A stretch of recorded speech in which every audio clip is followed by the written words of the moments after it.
Nedavno objavljena analiza Pew Research Centra o globalnoj religioznosti smjestila je Hrvatsku na sredinu tablice i tako potvrdila istraživanja hrvatskih stručnjaka da se u lijepoj našoj događa spora, ali sigurna sekularizacija društva. Na pitanja koliko je vjera važna u vašem životu te koliko često molite, 40% ispitanika iz Hrvatske odgovorilo je da im je vjera važna i da svakodnevno mole. Podaci pokazuju da je religioznost visoka u zemljama Južne Amerike i Afrike, a niska u Europi. Zanimljivi i donekle pouzdani, ali i očekivani rezultati smatra velečasni Anđelko Katanec. Što nekako se poklapa i sa statistikom Katoličke crkve koja vidi da na svim kontinentima broj vjernika raste osim u Europi gdje je blagi pad se može osjetiti. Također u Aziji znamo, zemlje Istočne Azije povijesno su imale veliki otpor prema prihvaćanju drugih vjera jer je njihova vjera od budizma i drugih tih njihovih tradicionalnih religija više jedan stil života ili filozofija.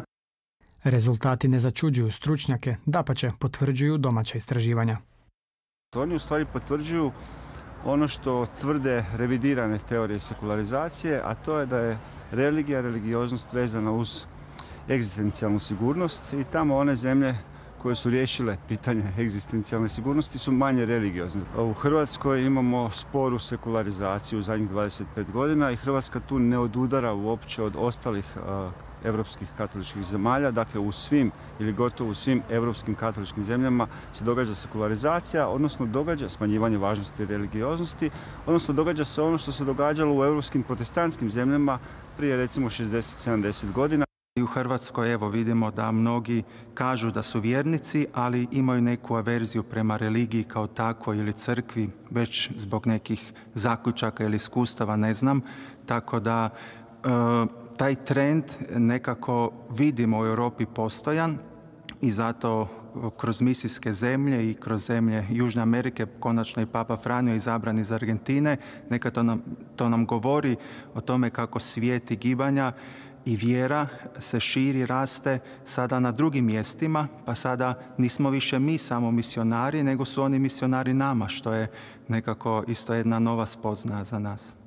Podaci su prikupljani 10 godina u 102 zemlje. Zato su za usporedbu uzeta samo 2 pitanja koja se mogu postaviti ljudima diljem svijeta.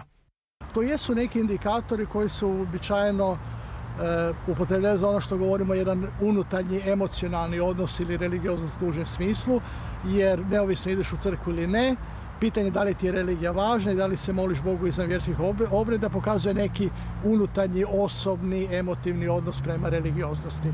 Opet je na vidjelo izašla razlika u nominalnoj i stvarnoj religioznosti.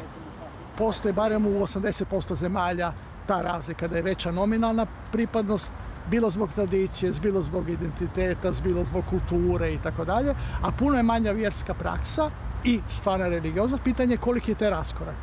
Velečasni Anđelko se sa strancima susreće svake nedjelje kada slavi misu na engleskom. Prava je to prilika za upoznati različitost crkve. U Aziji se ljudi ne rukuju, nego se naklanjaju. U Indiji vole puno pjevati, koriste svoje nekakve zvončiće, instrumente. Ljudi Latinske Amerike vole te ceremonije, procesije. Iz Afrike isto tamo znaju zaplesati, ovdje nismo plesali, ali onda oni kažu da im to nedostaje, da su im naše mise nekako pretihe, prestatične. U kontekstu 2 pitanja iz analize te nas razlike mogu nadahnuti i potaknuti da više molimo i vjeru doista učinimo važnom za naš život.